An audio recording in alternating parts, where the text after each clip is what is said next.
vamos a hablar de métodos inmunoenzimáticos, específicamente del ELISA. El ELISA es el ensayo por inmunoabsorción ligado a enzimas, sin embargo su nombre se debe a sus siglas en inglés. Es una técnica bioquímica que utiliza anticuerpos y cambios de color mediados por enzimas para detectar antígenos. Estos antígenos pueden ser péptidos, proteínas o hormonas. Tiene alta sensibilidad y especificidad. Esto se da porque las reacciones que se dan entre antígeno y anticuerpo son muy específicas.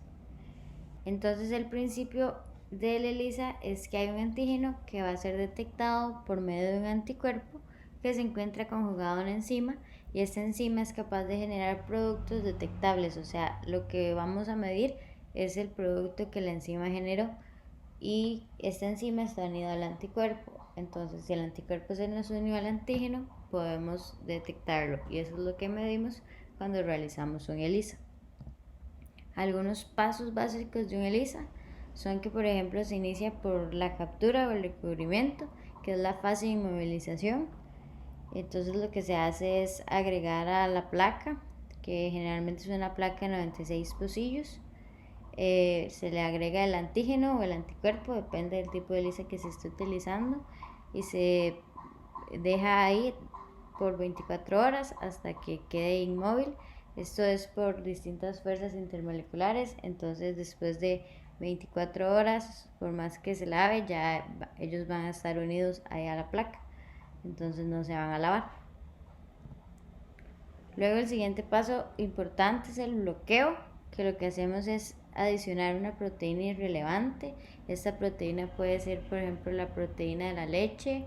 Entonces lo que pasa es que donde quedó espacio en la placa que no se recubrió con ninguno de los antígenos o los anticuerpos, entonces la proteína irrelevante se va a unir ahí para evitar que tengamos falsos positivos, evitando que en alguno de los otros pasos se nos una algún anticuerpo o alguno de los antígenos a donde quedó espacio en la placa. Entonces aquí lo que hacemos es rellenar los espacios que quedaron disponibles.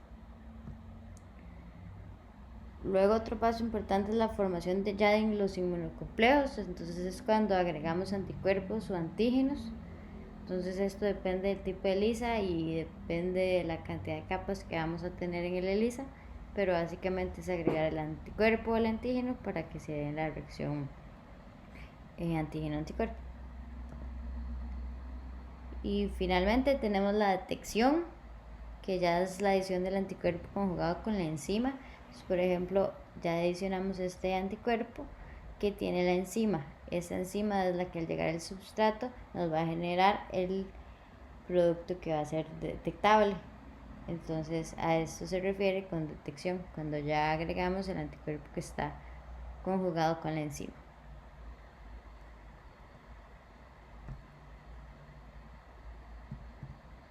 Bueno, y finalmente tenemos el paso de detección, que es cuando se adiciona el anticuerpo que está conjugado con la enzima. Entonces aquí podemos ver que ya adicionamos este anticuerpo que tiene la enzima, y la enzima es la que al llegar al substrato nos va a generar un producto que vamos a poder medir. Entonces así es como podemos leer el resultado del ELISA. Ok, entonces ahora vamos a ver los tipos de ELISA. Primero tenemos el ELISA directo. Entonces en el ELISA directo lo que hacemos es recubrir la placa con el antígeno, y vamos a tener un anticuerpo que es específico para este antígeno y que está conjugado. Entonces al agregarlo, después cuando agregamos el sustrato, ya podemos obtener los productos a partir de la reacción que realiza esta enzima. Es importante vean que solo tenemos un anticuerpo, y este anticuerpo es específico para este antígeno y además está conjugado con la enzima, lo que hace que primero sea muy rápido porque solo tenemos una etapa y que no haya reactividad cruzada. Lo que pasa es que es muy específico y esto lo hace muy caro porque tendríamos que pagar a hacer este anticuerpo específico para este antígeno y que además esté conjugado. Este tipo de ELISA se utiliza generalmente para medir lo que es la respuesta inmune a antígenos, y también tiene la desventaja que la señal está poco amplificada. entonces usamos algún otro tipo de ELISA.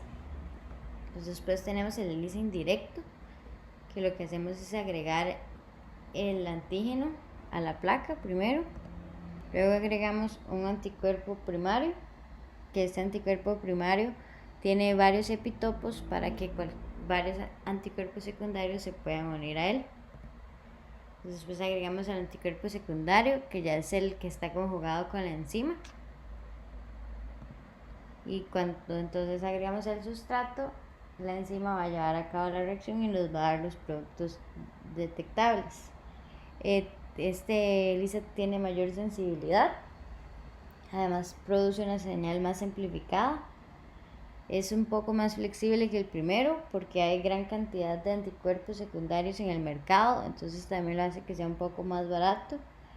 Lo que puede pasar es que nos genere reacción cruzada, entonces se nos unan anticuerpos al antígeno, por ejemplo. Tiene más pasos, entonces eso también es una desventaja comparado con el primero. Y se utiliza generalmente para determinar la concentración total del antígeno. Luego tenemos el ELISA sándwich, que en este caso la placa la recubrimos con un anticuerpo. Este anticuerpo va a ser específico para el antígeno. Luego vamos a agregar el antígeno. Luego vamos a agregar un anticuerpo primario específico también para el antígeno. Entonces vean que aquí necesitamos tener 2 anticuerpos específicos para este antígeno. Y ya luego agregamos un anticuerpo secundario que está conjugado a la enzima para que cuando el sustrato llegue ya esto nos genere los productos detectables. El ELISA de sándwich es muy sensible ya debido a que requerimos 2 anticuerpos para poder detectar el antígeno. No tiene que estar puro en realidad, debido a que estos 2 anticuerpos son específicos para este antígeno, entonces no es necesario que nuestra muestra esté pura. Entonces nos permite analizar muestras complejas. Lo que sí hay que hacer es que se debe optimizar muy bien la combinación de anticuerpos que se va a utilizar para evitar al máximo las reacciones cruzadas. Bueno, y por último tenemos el ELISA competitivo, que en este caso no lo vamos a ver muy a fondo, solo es importante que sepan que se utiliza cuando hay un antígeno pequeño y que este antígeno solo hay un anticuerpo, solo se le puede unir un anticuerpo. Entonces lo que se hace es agregar otro antígeno que compita con él, y dependiendo de si baja la señal, entonces se puede ver que hay competencia entre estos antígenos. Bueno, entonces nosotros el día de hoy vamos a utilizar un ELISA sándwich.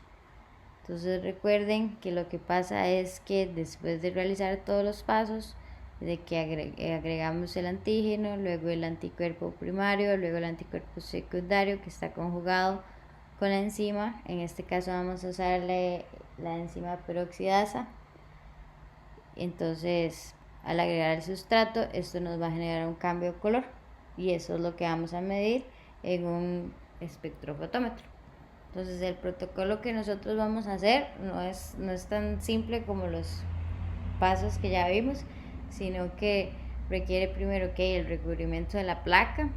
En este caso lo vamos a hacer con un anticuerpo anti-TNF alfa de cabra. Luego vamos a hacer, es importante realizar lavados entre cada paso para eliminar el exceso que haya. Luego vamos a bloquear la placa. En este caso el bloqueo es con leche al 2%. Hay un error en la diapositiva. Seguidamente ya vamos a adicionar la muestra. En este caso nosotros vamos a hacerlo con muestras de TNF alfa de un experimento al que le agregamos LPS para generar un aumento de TNF alfa.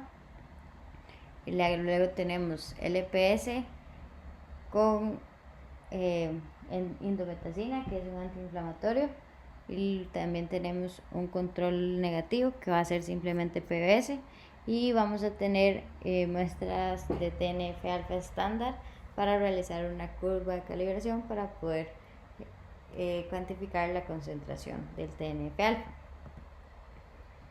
Entonces de nuevo debemos hacer lavados entre cada paso. Después le vamos a agregar el siguiente anticuerpo, que en este caso sería anti-TNF alfa de conejo. Para evitar reacción cruzada utilizamos anticuerpos hechos en distintos animales. Luego realizamos lavados, Luego vamos a agregarle el anticuerpo secundario, que entonces en este caso sería anticonejo, y este ya viene marcado con la enzima peroxidasa. Luego volvemos a realizar lavados, ya finalmente le agregamos el sustrato.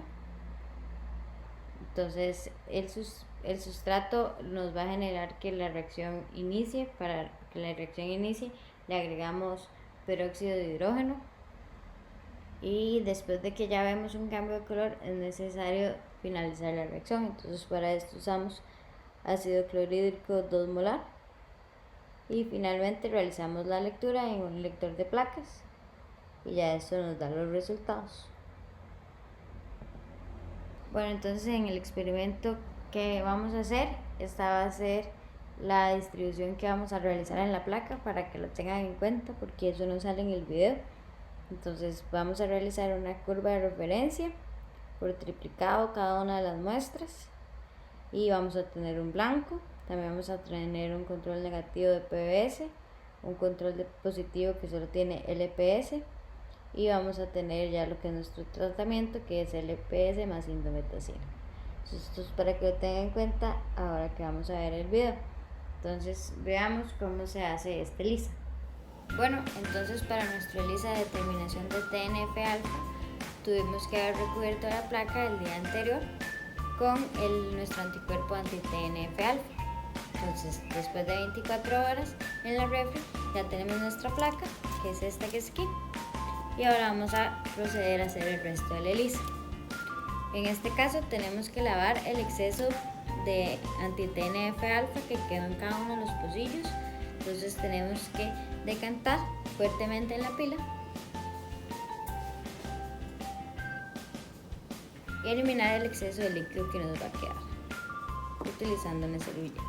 Es importante que para manipular la placa se utilicen guantes o se agarre de los lados, ya que cuando se realiza la lectura se realiza desde abajo, entonces es para no interferir y que no se raye el fondo de la placa.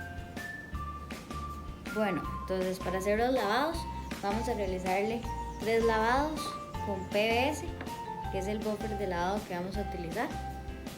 Entonces para ello debemos agregarle 100 microlitros por cada pocillo y hacerle 3 lavados. Para ello vamos a utilizar una micropipeta multicanal. Entonces es importante que revisemos que cuando cargamos no hayan burbujas y cada una de las puntas tengan la misma cantidad de líquido para no agregar un volumen diferente por pocillo.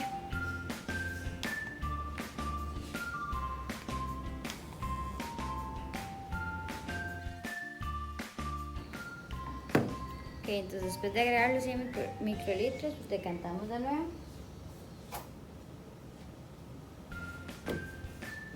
Eliminamos el exceso y así continuamos las siguientes 2 veces.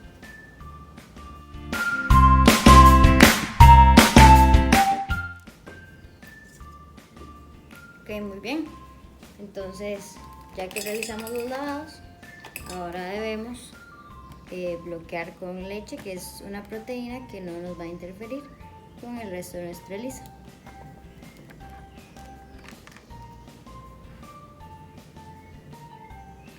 Okay, entonces para eso utilizamos una solución de leche al 2% para bloquear.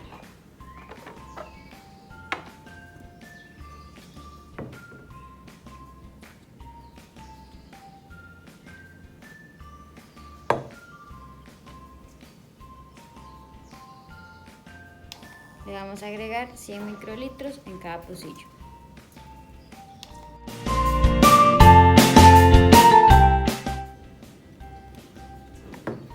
Okay, entonces ahora ya lo cubrimos y lo vamos a dejar incubar con la solución de bloqueo por 1 hora.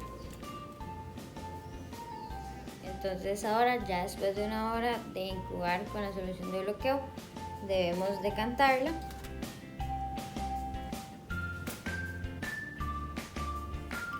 Y ahora debemos agregar nuestras muestras. En este caso, para la determinación de TNF-alfa, vamos a realizar una curva. Entonces vamos a agregar distintas concentraciones de TNF-alfa fueron diluidas en PBS leche al 1%. Y vamos a agregar nuestras muestras. En este caso vamos a agregar un control positivo con LPS, un control negativo que va a ser solo PBS leche al 1%, y nuestra muestra que tiene LPS e indometacina. Entonces, para esto vamos a agregarlo por triplicado, cada una de las muestras, 100 microlitros en la placa.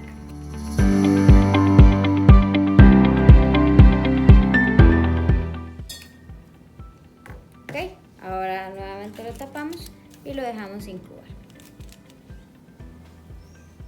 Ok, entonces después de 15 minutos incubando, ahora de nuevo debemos decantar y realizar los lavados.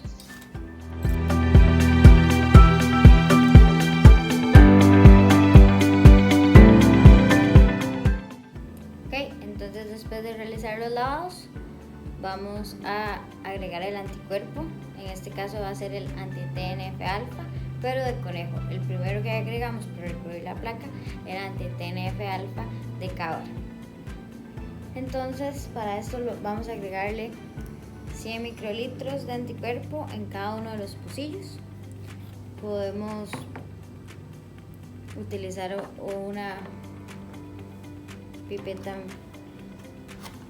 microcanal. Ok, entonces aquí tenemos la solución del anticuerpo que está diluido 1 en 100 y hicimos suficiente para los pocillos que necesitamos.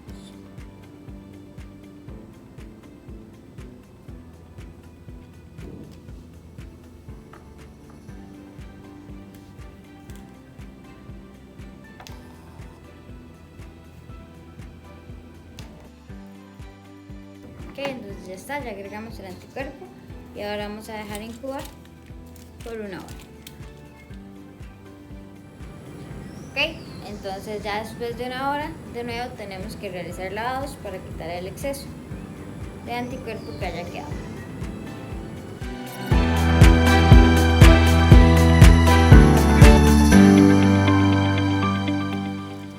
Ok, muy bien, entonces después de realizar los lavados, ahora vamos a agregar nuestro anticuerpo secundario, que en este caso es anticonejo, debido a que el último anticuerpo que agregamos era de conejo.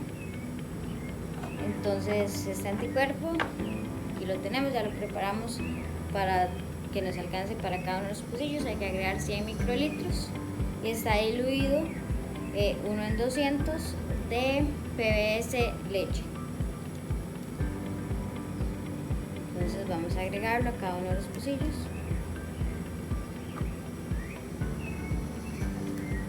Ese anticuerpo es el que viene marcado con la enzima peroxidasa.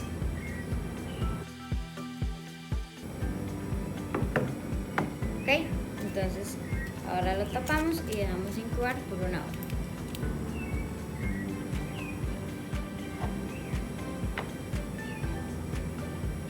Ok, entonces ya después de 1 hora vamos a tener que lavar de nuevo el exceso. Entonces decantamos y le realizamos 3 lavados con PBS, 100 microlitros cada uno de los pocillos. Bueno, entonces ahora después de los lavados ya estamos llegando al final del ELISA y vamos a revelarlo. Para esto vamos a agregarle el sustrato de la enzima peroxidasa. Recordemos que la reacción que va a generar esta enzima es que nos va a producir productos coloreados, entonces vamos a observar un cambio de color. Entonces nosotros ya tenemos aquí el sustrato que fue previamente pesado y vamos a agregarle el buffer de sustrato. Vamos a agregarle 12 mililitros del buffer de sustrato.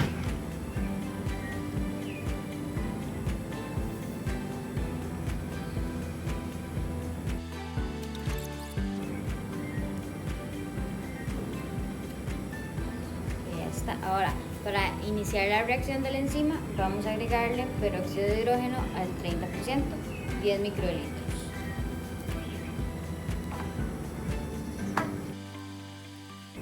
Ok, entonces ya aquí se nos está empezando a llevar a cabo la reacción. Vamos a agregar 100 microlitros en cada uno de los pocillos.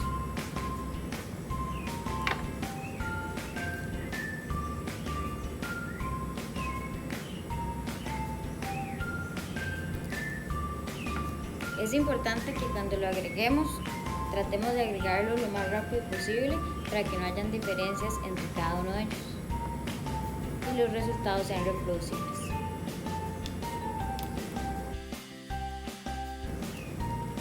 Ok, ahora esta reacción debemos protegerla de la luz, entonces la vamos a poner en un lugar donde no le pegue la luz.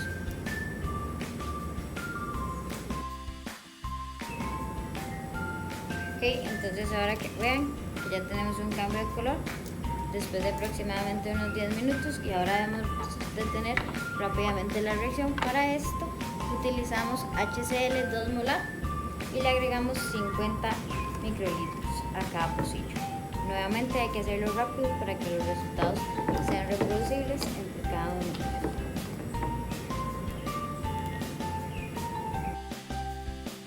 Ok, ahora sí, ya la reacción la detuvimos y ya no hay que correr más. Ahora simplemente la tapamos y vamos a hacer la lectura en el lector de placas. Ok, entonces este es el lector de ELISA. Aquí colocamos la placa. Importante que esté colocada en la placa de acuerdo a lo que dice el equipo. En este caso es que las letras estén ahí y los números arriba. Entonces el programa que utilizamos es este.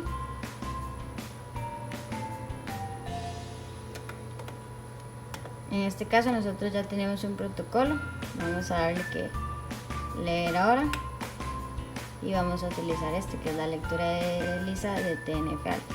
Este protocolo básicamente lo que hace es meter la placa, agitarla. La agitación es para eliminar cualquier burbuja que haya que pueda interferir con la lectura.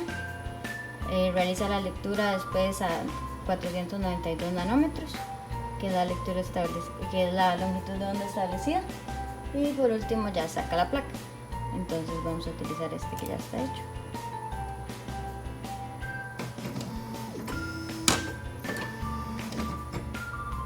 Aquí nos pregunta la temperatura. Esto es porque en algunos ensayos enzimáticos es importante conocer la temperatura, entonces el equipo siempre la da, pero realmente para nuestro caso no lo ocupamos, entonces esa está bien. Ya le damos OK y ya va a realizar la lectura.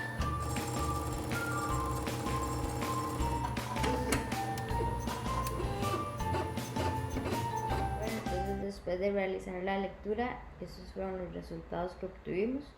En realidad el programa lo que nos da es como una hoja de Excel en lo que nos da los valores de cada una de las muestras. Entonces se hizo un promedio de cada una de las muestras de cada concentración y se le restó el blanco. Entonces de la curva obtuvimos la ecuación de la recta y pudimos obtener la concentración de TNF-alfa en nuestras muestras. Entonces aquí podemos ver que tenemos el control negativo, el control positivo, entonces es mayor al control negativo, y luego podemos ver que hay una disminución cuando se le agrega indometacina. Esto recuerden que todavía no le hemos hecho estadística, entonces no podemos afirmar nada, sino que esta es solo para que veamos el comportamiento de los datos. Entonces eso sería. Hasta luego.